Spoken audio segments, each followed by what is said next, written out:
นี้บรรยากาศถนนแห่งงานของทหารของ117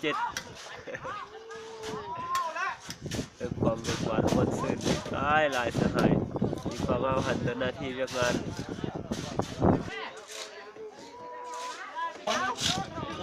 บ้านเนี่ยนะ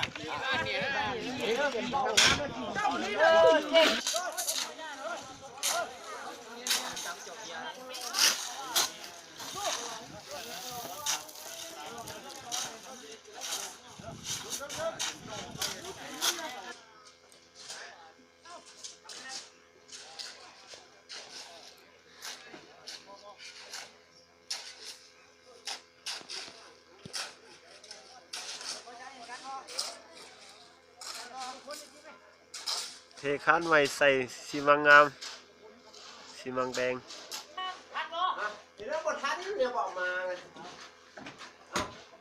มันเย่บอกเสื้อมันยัง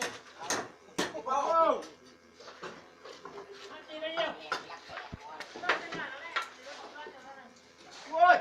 จะก้มแม่เว้ยกกหัวได้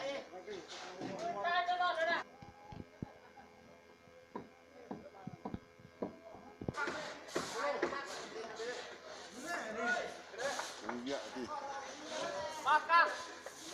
เปิดอาคารเนี่ยผมมีไล่คนคนนี้แหละคนนี่เลยทักได้มากเลยโอ้โหแล้วมาผ่านบ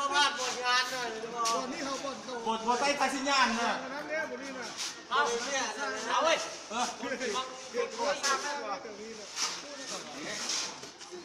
มาเลย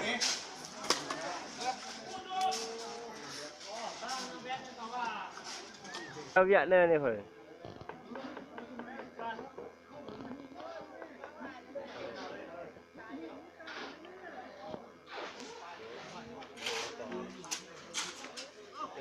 พักสอนท่านผู้ชมเลย